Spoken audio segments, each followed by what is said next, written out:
There comes a moment in life where we realize something powerful. We've been spending more time trying to be accepted than trying to be excellent. More energy trying to fit in than trying to grow. And the truth is why we stay stuck. Because the moment you care too much about what other people think, you give them permission to shape your life. You let their doubts become your limits. Most people walk through life chasing validation, likes, praise, recognition, applause. You start small, a pat on the back, a compliment, a reassuring nod, but over time it becomes a silent addiction.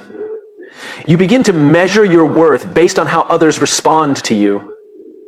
The problem is when your value is tied to other people's approval, you become a prisoner to their opinion. And in that prison, clarity dies. You can't see your path clearly when you're constantly adjusting it to make others comfortable. You can't hear your own voice when you're always listening for applause. That's the cost of validation. It robs you of your inner compass. You begin to filter your actions, your decisions, your goals through a lens of will they approve instead of is this right for me? The tragedy is that we end up building lives we don't even recognize because they were designed by the expectations of others. Now here's the shift. When you detach from validation, everything changes. You stop performing and start living. You stop reacting and start creating. You begin to act with integrity, not out of a desire to impress, but from a place of truth. Detachment doesn't mean you become careless or disconnected. It means you stop letting approval define your direction. It's the difference between acting with purpose versus acting for applause. Clarity shows up the moment you let go of needing to be seen a certain way. That's when you can finally ask the real questions. What do I believe in? What do I want to create? What am I willing to fight for, even if no one understands it? These questions can't be answered when you're still performing for validation. They require honesty. They require solitude. And most importantly, they require the courage to be disliked by some in order to be fully aligned with yourself. You see, when you stop needing validation, your choices get sharper. You're no longer swayed by trends, peer pressure, or social comparison. You don't change your vision just because someone questions it. You don't shrink your ambition because someone else is intimidated by it. You learn to trust your gut, even when it's uncomfortable. You stop chasing likes and start pursuing what's meaningful. And that's where clarity lives, in purpose, not in popularity. The people who create real impact, who live lives of deep fulfillment, they're not the ones who chase the crowd. They're the ones who walked their own path even when it was lonely. They made peace with being misunderstood. They knew that external applause fades quickly, but internal alignment lasts forever. That's why detaching from validation is not just powerful, it's necessary. The truth is, the validation you're searching for outside can only be built inside. It starts with knowing yourself, standing for something, following through even when no one is watching. That's how clarity forms, in the quiet moments of conviction, not the loud noise of approval. So if you want to start winning, not just in success, but in peace, purpose, and direction, start by letting go of the need to be validated. Let go of the likes, let go of trying to please everyone, let go of being understood by people who are never meant to walk your path. Clarity doesn't come from being liked, it comes from being real. And once you find that clarity, you won't need validation anymore because you'll already know who you are. Every day, we wake up with a limited supply of energy. It's our most valuable resource, more valuable than money, time, or talent. Because no matter how skilled or intelligent you are, if your energy is being drained by the wrong things, you'll never reach your full potential. And most of us, we give our energy away too easily. We give it to opinions that don't matter. We give it to overthinking, to self-doubt, to people who don't respect our boundaries. We give it to endless scrolling, meaningless arguments, and trying to prove ourselves to people who have already made up their minds. And then we wonder why we feel stuck, exhausted, unmotivated. It's not that we're doing too much, it's that we're doing too much of the wrong things. The moment you stop caring about what drains you, you begin to reclaim your energy. And when you reclaim your energy, you reclaim your power. See, energy is not just about being physically rested. It's about emotional clarity, mental space, and spiritual alignment. If you're constantly giving yourself away to things that don't serve you, you will never have enough left for the things that do. That's why it's not selfish to protect your energy. It's survival. It's smart. It's how you sustain your growth. You have to get honest with yourself. What is stealing your energy? Maybe it's a conversation you keep replaying in your head. Maybe it's trying to be liked by everyone. Maybe it's trying to do everything perfectly all the time. These patterns seem small, but they eat away at your strength. They chip away at your focus. And if you don't address them, they turn into habits. And habits shape your life. Reclaiming your energy starts with boundaries. Not walls, not cold detachment, but clear, intentional choices about where you invest yourself. You don't have to engage in every argument. You don't have to explain yourself to everyone. You don't have to be everything to everyone. That's not your job. Your job is to protect the fire inside of you, the energy that drives your vision, your discipline, your ability to create and connect. When you start honoring that, everything changes. You stop feeling overwhelmed. You stop running on fumes. You start waking up with purpose. Your mind becomes clearer, your emotions more stable, and your focus sharper. And from that place, you move differently, not reactively, but intentionally. It's not about doing less, it's about doing what matters more. The right energy fuels the right action, and the right action leads to progress. But you'll never get there if your energy is constantly hijacked by fear, noise, or guilt. You don't owe your energy to people who constantly drain you. You don't owe your energy to outdated versions of yourself that no longer reflect who you are. Growth requires you to leave behind the habits that exhaust you and step into rhythms that empower you. And yes, it will feel uncomfortable at first. Saying no, stepping back, protecting a space, it might feel unfamiliar. But the discomfort is temporary. The peace you gain, that's permanent. When you take your energy back, you don't just feel better, you become better. You become more focused, more consistent, more in control of your life. So if you want to win, not just externally, but within, you need to stop leaking energy. Let go of what drains you. Stop caring about things that keep you small. Protect your energy like your future depends on it, because it does. You are not tired because you're weak. You're tired because you've been giving your power to everything except what matters. Take it back. Reclaim your energy. And watch how your entire life begins to shift. Leadership is not about being liked. It's about being real, being clear, and being committed to something bigger than yourself. But too often, people confuse leadership with popularity. They think influence comes from being accepted, from pleasing everyone, from avoiding tension, and that's where they get stuck. Because you can't truly lead while chasing approval. Approval is a moving target. What people want from you today, they may reject tomorrow. One group may cheer for your honesty while another criticizes it. One decision might gain you applause but lose you respect. If you're chasing approval, you're constantly shifting, changing your voice, your direction, your values, just to keep the crowd happy. But leadership demands the opposite. A deep, steady commitment to your principles, even when it's uncomfortable, even when it's unpopular. When your identity is rooted in being liked, you hesitate to make the hard decisions. You soften your standards. You delay truth. You avoid conflict. And over time, your credibility fades. Not because you weren't nice enough, but because people can feel when you're not being authentic. People don't follow leaders who try to fit in.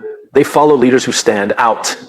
Not for the sake of rebellion, but for the sake of integrity. True leadership requires you to speak when it's easier to stay silent. To hold the line when others want to compromise. To say no when everyone else expects a yes. And that kind of clarity can't coexist with a need for approval. Because leading means you will disappoint people. You will be misunderstood. You will be judged. And you have to be okay with that. Not because you're heartless, but because you're focused. The most powerful leaders in history weren't trying to be liked. They were trying to be honest. They were trying to build. They were trying to protect values that mattered, even when those values were inconvenient. And they understood something that many forget. Approval is temporary, but impact is permanent. You have to choose. Do you want the temporary comfort of being liked by everyone, or the lasting satisfaction of knowing you stood for something real? Because you can't have both. Trying to lead while seeking validation is like driving with one foot on the gas and the other on the brake. You won't get anywhere. When you let go of the need to be approved, you unlock something powerful. Stop chasing approval. You actually earn deeper respect. Not from everyone, but from the right people. From the people who recognize courage. From the people who are looking for real leadership, not just likability. You don't need to be everyone's favorite. You need to be someone they can trust. Trust comes from consistency, not popularity. From standing firm, not swaying. From leading with principles, not pandering to preferences. The world doesn't need more agreeable people. It needs more aligned people. People who know who they are, what they believe, and where they're going. That's what inspires others to follow. Not charisma, not charm, but conviction. So stop chasing the applause, stop adjusting who you are to avoid judgment. If you're going to lead, do it fully. Stand up, speak with clarity, move with purpose. Even if it costs you approval, it will gain you something far greater, the ability to lead with your whole heart, without compromise. And that is where true leadership begins. Fear controls more lives than failure ever will. It hides in hesitation and overthinking, in playing small, whispers in our ears, telling us to stay quiet, stay safe, stay the same. And most people listen. Not because they want to, but because they've been trained to, conditioned to believe that discomfort is danger and that risk is recklessness. But the truth is, freedom from fear is a superpower, one of the rarest and most powerful forces a person can possess. Fear isn't always loud. Sometimes it shows up as perfectionism, sometimes it wears the mask of procrastination, other times it looks like needing permission before taking action. But no matter what shape it takes, fear always has the same goal: to keep you where you are. It wants you to believe that what's familiar is safe, even when it's unfulfilling. It wants you to believe that what's known is better than what's possible. And then the longer you listen to it, the more believable that lie becomes. But the moment you stop letting fear decide for you, something shifts. You become dangerous. Not in a destructive way, but in a powerful way. Because when you no longer fear judgment, you speak more freely. When you no longer fear failure, you show up more authentically. That's the power of freedom from fear. It unlocks everything else. Most people wait for the fear to go away before they move. But that's not how it works. You don't become fearless by waiting. You become fearless by acting in spite of fear. Courage is not the absence of fear. It's choosing to move forward even when fear is present. And the more you practice it, the more your fear begins to shrink. It loses its grip. Its voice gets quieter. Your confidence grows louder. Fear thrives in secrecy. It grows in silence. But when you name it, when you confront it, when you walk straight through it, you begin to see it for what it really is. A signal, not a stop sign. A test, not a truth. Fear says, what if you fail? Freedom says, what if you fly? When you're free from fear, you make decisions faster. You take risks that others avoid. You try new things. You step into rooms where you once felt small. You trust yourself. And people notice that. They feel it. Because true confidence is magnetic. Not the kind that says, look at me, but the kind that says, I know who I am, with or without approval. This kind of freedom doesn't mean you become reckless. It means you become aligned. It means you stop living a life built around avoidance and start living a life built around vision. You don't avoid failure. You embrace growth. You don't avoid criticism. You embrace authenticity. And you realize that fear is a tool you can use, not a wall you have to obey. It takes work, it takes reps. But each time you choose courage over comfort, you reclaim more of yourself. And over time, fear loses its control. That's when things start to change. That's when you become unstoppable. Because a person who is no longer ruled by fear can go anywhere, try anything, and become everything they were meant to be. So don't wait to feel ready. Don't wait to be fearless. Step forward, even if your hands are shaking. Speak up, even if your voice trembles. Growth is not just about adding more to your life. It's just as much about letting go of habits, mindsets, relationships, and identities that no longer align with who you're becoming. It's one of the hardest parts of evolving because we're wired to hold on. We cling to the familiar, even when it's not serving us. But the truth is, you can't rise while clinging to what's keeping you grounded. We hold on to comfort because it feels safe. We hold on to approval because it feels validating. We hold on to routines because they feel predictable. But none of those things guarantee growth. In fact, most of the time, they prevent it. Because growth lives just outside your comfort zone. It's found in the stretch, in the challenge, in the space where things are no longer easy, but they're meaningful. Letting go isn't a sign of weakness. It's a sign of maturity. It's a conscious choice to stop letting your past define your future. It's the realization that not everything you started with was meant to go with you. Sometimes it's a mindset like perfectionism, self-doubt, or comparison that's holding you back. Other times, it's a toxic environment, an old identity, or even a version of success you've outgrown. And that's the scary part. Letting go feels like loss. But what if it's actually the beginning? What if that empty space you fear is actually where your next chapter begins? The moment you release what no longer fits, you make room for what truly belongs. That's the paradox of growth. It often starts with surrender. We live in a culture that worships more goals, more hustle, more wins. But growth isn't always about accumulation. Sometimes it's subtraction. The bravest thing you can do is release what's comfortable so you can reach for what's meaningful. And yes, it takes courage. It takes clarity. It takes a willingness to sit in the discomfort of uncertainty, knowing it's the path to something better. Think about it. Every breakthrough in your life likely came after a moment of letting go of fear to try something new, letting go of judgment to express your truth, letting go of control to trust the process. Every step forward requires a step away from something else. And that's not failure. It's transformation. You can't carry everything with you.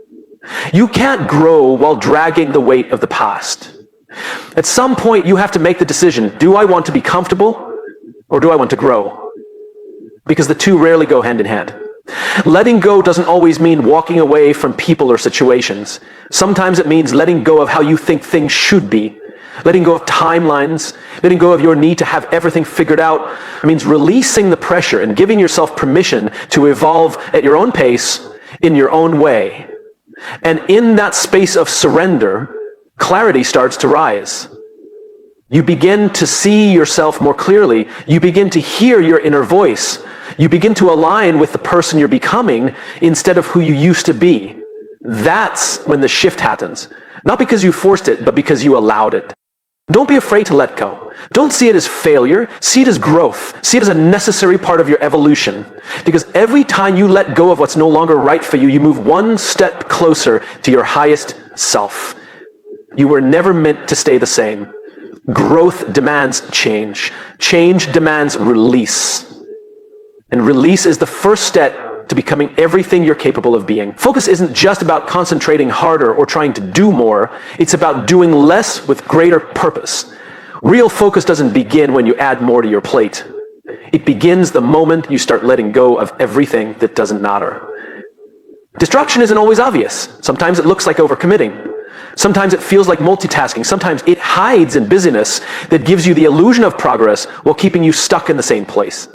We live in a world that rewards hustle but rarely questions direction. You can be running fast and still be lost. You can be productive and still be disconnected. You can check every box and still feel empty. Why? Because real focus isn't just about effort. It's about alignment. And you can't align with your highest priorities until you release the ones that don't belong. Letting go is hard. Not because we don't know what's unnecessary, but because we've attached our identity to it. We've convinced ourselves that being busy means being valuable, that being involved in everything means we're important. But the truth is, every yes that doesn't align with your purpose is a silent no to something that does. And over time, that misalignment creates frustration, burnout, and confusion. Focus begins with subtraction, not because you're incapable of handling more, but because you're no longer interested in carrying what drains you. You let go of projects that feel forced. You let go of relationships that create noise. You let go of roles you've outgrown and expectations that aren't yours to carry. And in that process, clarity rises. You begin to see the difference between what's urgent and what's essential. Not about being perfect, it's about being intentional. When you stop spreading your energy across everything, you start pouring it into the few things that actually matter. And that's where transformation happens, not in scattered effort, but in concentrated action. When your focus is aligned, every small step becomes powerful. You stop second guessing. You start creating. But to get there, you have to face the discomfort of saying no. You have to let people down. You have to walk away from good things to make room for great ones. And that's not easy, especially if you've built your worth around being everything to everyone. But the truth is, your growth demands that you get clear. And clarity always comes with a cost. Letting go isn't about quitting. It's about choosing what matters most, choosing what supports your vision, choosing yourself, your peace, your priorities, over pressure and noise and distraction. When you simplify your focus, you amplify your power. You begin to operate with precision. You start to feel momentum instead of mental chaos. You begin to work with depth instead of surface level speed. It's tempting to think that more equals better. More projects, more commitments, more ideas. But real focus isn't about doing more. It's about doing what matters most, better. It's about giving yourself permission to go deep instead of wide. To be great at a few things instead of average at everything. So if you want to find real focus, stop asking what else you need to add. Start asking what needs to be released. What's cluttering your mind? What's stealing your time? What are you holding on to that no longer reflects who you are or where you're going? Let it go. Let go of the noise, the pressure, the comparison. Let go of the need to prove or impress or be everything. Create space. Focus is found in space, not in the chaos of doing, but in the clarity of being. And when you create that space, what matters most will finally have room to grow. That's where real focus begins. Not with holding on, but with letting go.